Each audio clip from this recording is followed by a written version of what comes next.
Proptech and tech in general has embedded itself into the housing system, positioning itself as fundamentally different than its predecessors. For rent to own, it's, contracts for deeds that took place in the 40s and 50s, algorithmic tenant screening. They're saying that they can offer a degree of data-backed certainty to landlords that their other assessments may be lacked. Proptech is a buzzword that's becoming more and more widespread to refer to the ways that technology is increasingly being applied to real estate and property, and thus to homeownership and the rental experiences that we all have. It can cover things from digital property management and rental payment apps to algorithmic mortgage underwriting software.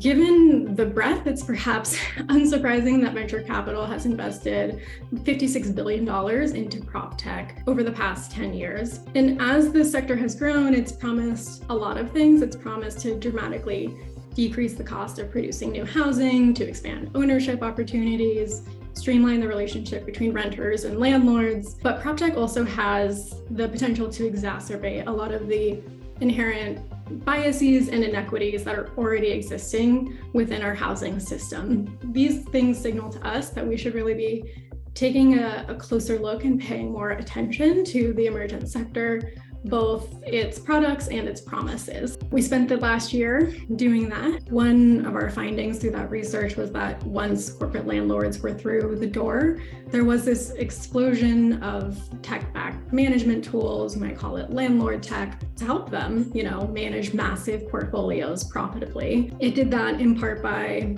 automating and thus taking a lot of the downtime out of typical landlord processes. One aspect of automation that has drawn the attention of the tenant community is algorithmic tenant screening. Even under sort of its predecessor, analog screening, it's incredibly hard for people with adverse credit, criminal, eviction histories to access housing.